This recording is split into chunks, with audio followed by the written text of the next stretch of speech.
అందరికీ నమస్తే అండి. గాయత్రిక హోమ్కి స్వాగతం. ఈరోజు వీడియోలో ముక్కోటి ఏకాదశి పూర్తయిన తర్వాత ద్వాదశి రోజు పూజ ఎలా చేసుకోవాలి, ద్వాదశి రోజు పాటించవలసినటువంటి నియమాలు ఏమిటి అనేది అంతా కూడా ఈరోజు వీడియోలో మీతో షేర్ చేసుకుంటాను. వీడియోని ఇక్కడ స్కిప్ చేయకుండా చూడండి, అలా అయితే మీకు డీటెయిల్గా అర్థమవుతుంది. ముక్కోటి ఏకాదశి యొక్క సంపూర్ణ పూజ ఫలితం దక్కాలి అంటే ద్వాదశి రోజు కూడా తప్పకుండా పూజ అనేది చేసుకోవాల్సి ఉంటుంది.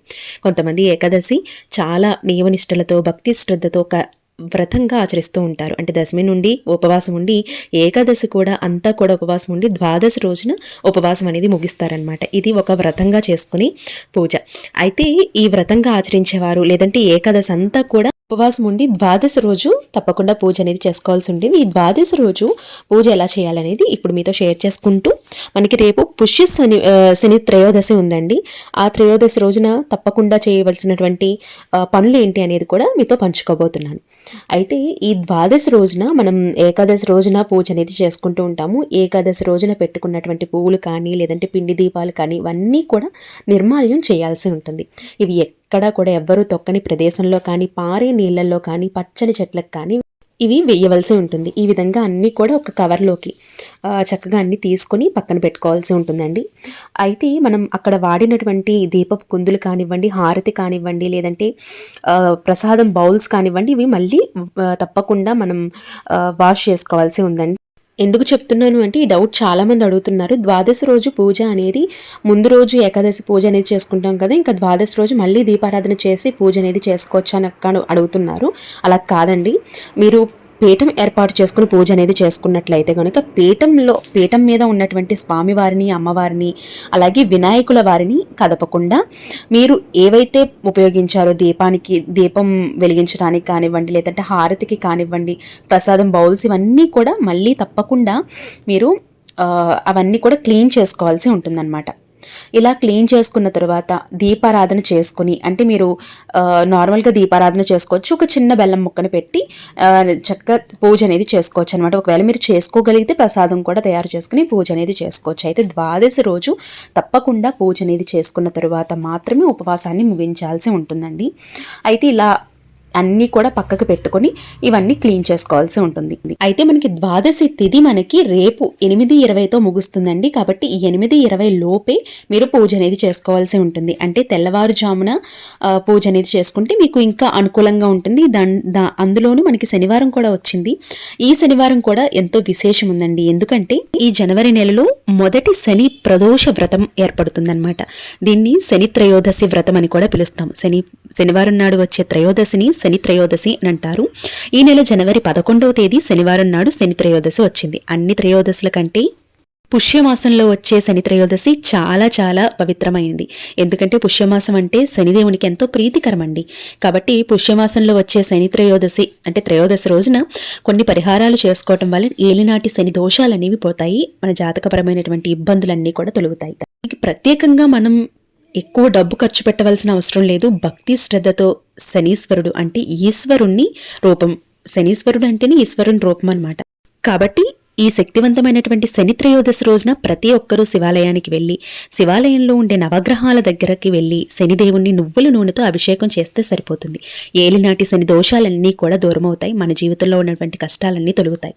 నేను ప్రతి వీడియోలో ప్రతి సందర్భంలోనూ ఏలినాటి శని గురించి చెప్తూ ఉంటానండి. ఎందుకంటే ఏలినాటి శని ప్రభావం వల్ల మనకి జాతకపరమైనటువంటి దోషాలన్నీ కూడా ఉంటాయండి. ఎందుకంటే మనం ఏ పని తలపెట్టినా అందులో ఆటంకాలు ఎదురు రావటం, మన ప్రమేయం లేకుండా మనకి చిక్కులు రావటం, ఆర్థికపరమైనటువంటి ఇబ్బందులు రావటం, భార్యాభర్తల మధ్య సఖ్యత లేకపోవటం, ఇవన్నీ కూడా ఏలినాటి శని ప్రభావమే. మానసిక అశాంతి కోల్పోవటం, ఇవన్నీ కూడా దోషాలేనండి. కాబట్టి ఈ శని త్రయోదశి రోజున తప్పకుండా శనిదేవుడికి పూజ అనేది నిర్వహించుకోండి. తప్పకుండా జీవితంలో మంచి మార్పులు చూస్తాం. ఉదయం చక్కగా ఈ విధంగా నార్మల్గా దీపారాధన చేసేసుకోండి. ఇలా పూజా సామాగ్రి అంతా కూడా క్లీన్ చేసుకున్న తర్వాత దీపారాధన నువ్వుల నూనెతో దీపారాధన చేసుకుని ముందుగా గణపతికి పూజ చేసి, గణపతి పూజ కంప్లీట్ అయిన తర్వాత మనం ఏ పూజ చేసినా వ్రతం చేసినా గణపతికి పూజ చేసి, ఈ పూజలో ఎలాంటి ఆటంకాలు లేకుండా చూడు స్వామి, మేము తలపెట్టి ఏ కార్యక్రమంలోనూ విజయాలు సాధించేటట్టు చూడు స్వామి అని నమస్కరించుకుని తర్వాత వెంకటేశ్వర స్వామికి పూజ అనేది చేసుకుంటాం. ఇలా పూజ అంతా పూర్తి చేసుకుని గోవిందనామాలు, విష్ణు సహస్రనామాలు, భాగవతం ఇట్లాంటివి చదువుకుంటూ పూజని పూజ అనేది చేసుకుంటాము. అయితే నైవేద్యంగా బెల్లం ముక్కని కానీ లేదంటే పరమాన్నాన్ని కానీ ఇట్లా నైవేద్యంగా వండి పెడుతూ ఉంటామండి. లేదంటే పచ్చి పాలని కూడా నైవేద్యంగా పెట్టుకోవచ్చు అనమాట. తర్వాత పానకాన్ని కూడా నైవేద్యంగా పెట్టుకోవచ్చు.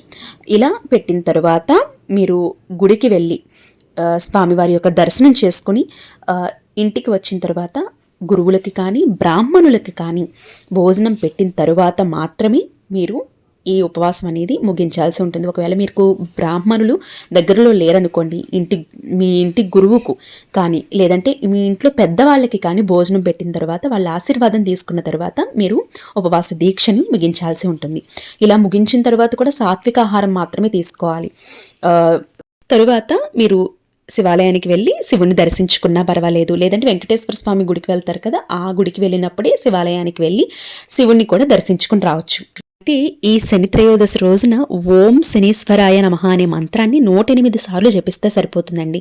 మీరు పూజలు చేసినా చేయకపోయినా చక్కగా మీరు ఈ శనీశ్వరుని యొక్క మంత్రాన్ని ఓం శనీశ్వరాయ అనే మంత్రాన్ని 108 సార్లు జపిస్తే మనకి ఉన్నటువంటి అడ్డంకులన్నీ తొలగిపోతాయని శాస్త్రాలు చెప్తున్నాయి. మనకి త్రయోదశి రేపు మొత్తం అంతా ఉందండి. కాబట్టి మీరు సాయంత్రం వేళైనా కూడా చక్కగా స్వామివారికి అంటే శివునికి పూజ అనేది చేసుకుని శివాలయానికి వెళ్ళి అక్కడ నవగ్రహాలకి పూజ అనేది చేయొచ్చు. లేదంటే శివునికి అభిషేకం కూడా నిర్వహించుకోవచ్చు అనమాట. అలాగే శివాలయంలో ధ్వజస్తంభం దగ్గర దీపారాధన చేసి మీరు శివుణ్ణి దర్శించుకోవటం వల్ల కూడా మీకున్నటువంటి గ్రహపరమైనటువంటి దోషాలన్నీ కూడా తొలగిపోతాయి. ముఖ్యంగా మానసిక ప్రశాంతత అనేది కలుగుతుందండి. మనకి ఎప్పుడైతే మానసిక ప్రశాంతత అనేది కలిగిందో ఆర్థికపరమైనటువంటి ఇబ్బందులు ఉండవు.